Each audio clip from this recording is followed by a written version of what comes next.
Today I'm going to share with you 3 different ways that you can review a song, and these ones are especially good for senior primary. So this would be used for a song that you've already taught, you've already gone through and done a lesson about the song, and you just need to review it and go through it.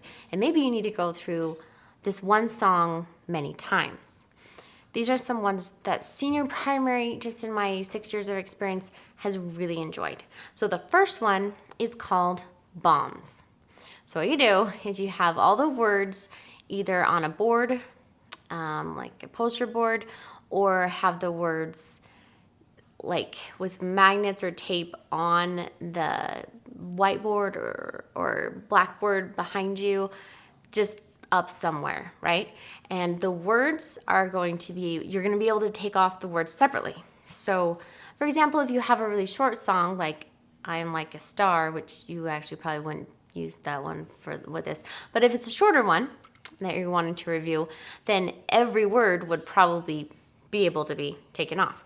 Or if you have a longer one, like Joseph Smith's First Prayer, and you have all the verses or something, then maybe it's like 2 or 3 or 4 or 5 words to put together so you can peel it off and take it off.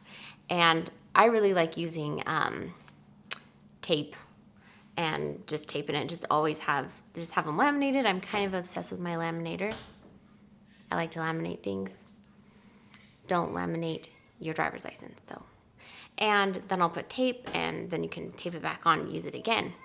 But what's cool about this is that when all the words are on there, on your poster board or on your board, then you choose a child, they come up, and they take off a word. Well, that's kind of boring, right? Oh, they take off a word, and then you sing it again and see if you can remember the word, right? But to make it a little bit more interesting, you have hidden bombs underneath some words. So the kids are like, I want to try and find a bomb. I want to see which one. And so they're anticipating which word is going to have a bomb on it. And so most of the words don't have bombs. And then one kid finally comes, picks a word, and there's a bomb underneath. What do? That means that he exploded it, and all the words around have to be taken off as well. So, and then one cool thing is if there's another bomb, let's say he took off the word the, and then he had to take like 6 words off because they were around the word the. Took all 6 of them off. Oh, and there's another word that he had to take off and had a bomb. Then it explodes again. So all the words that were around that word had to come off. And so it just adds a little bit more interest and intrigue as you're doing that. And so that's my first little suggestion. And then the second one is a really fun one. It's called Headbands. So I don't know if you've seen the game Headbands, but there's a plastic headband, and you can put it on small heads or big heads, and it has a little space to put a card in it. And the game Headbands is you put a card on your head, you don't know what it is, and the person is trying to tell you what it is with clues without telling you exactly the word, and you guess what the word on your head. Well, this is how I use it to review songs. I'll choose one person up and have them stand in front. And this is actually kind of a difficult thing to do sometimes. And so I'll bring in, I'll only do this with senior primary, with the older kids, and I'll bring in people that are like, oh, I know this song, really confident. If they're super, super shy, usually this is a scary kind of thing to do, because what you do is you put them up in front and you put a headband on, or you can just put a little piece of tape actually on their forehead if you want to. But the headband thing is nice. And what is on their head is one word. And what you do is, the words that you made in the back of all the verses, and you can take off a word and you put it on their head. They don't know what word you put on their head, but everyone else does. Everyone else is watching really carefully to know which word is on that child's head, because what's going to happen is everyone is going to sing the song that's behind them, right?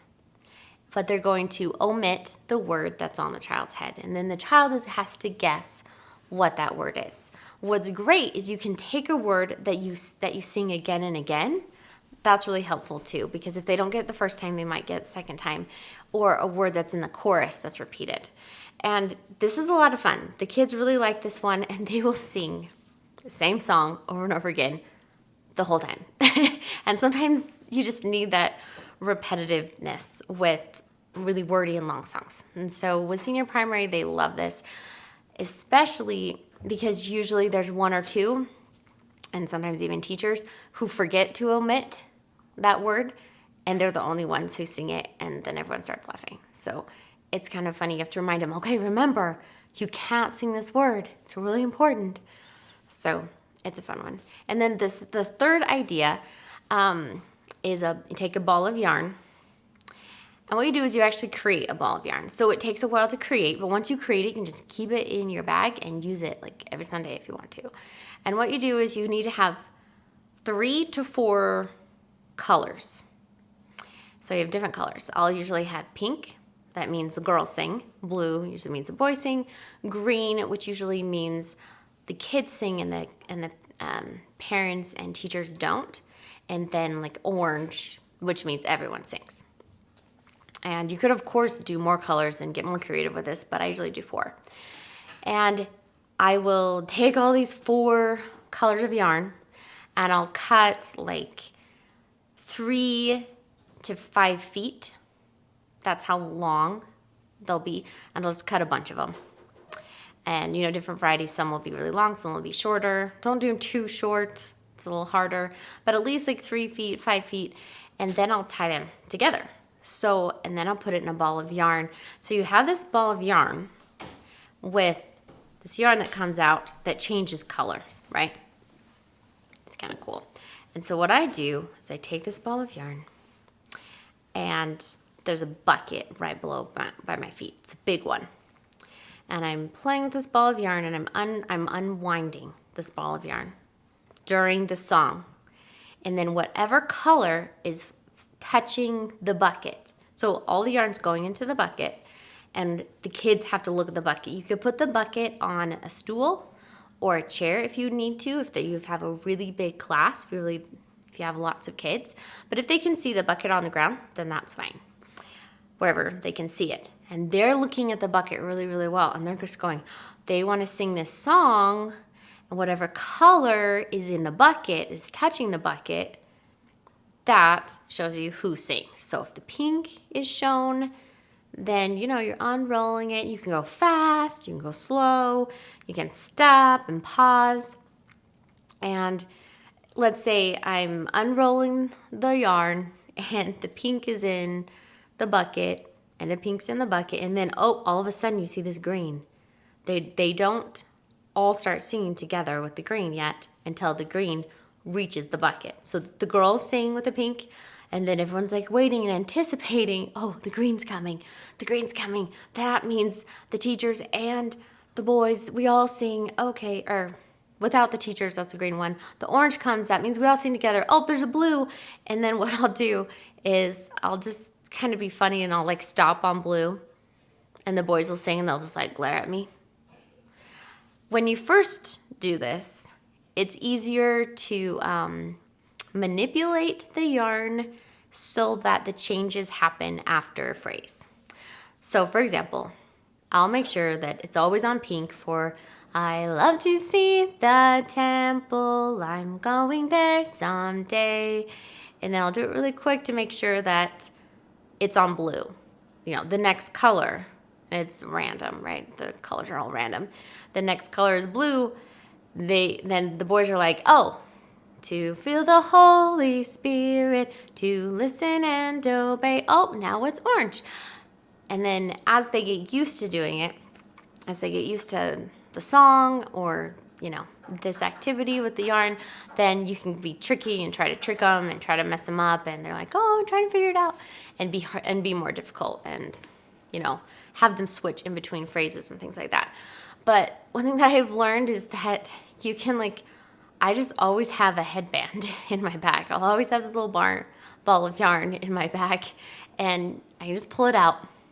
If the kids are being rowdy and I know that they do well with this type of game, I'll just take it out. Or I'll say, hey guys, I need you to do this. And if you do it really well, the last 5 minutes, we're gonna do the yarn because they really like it.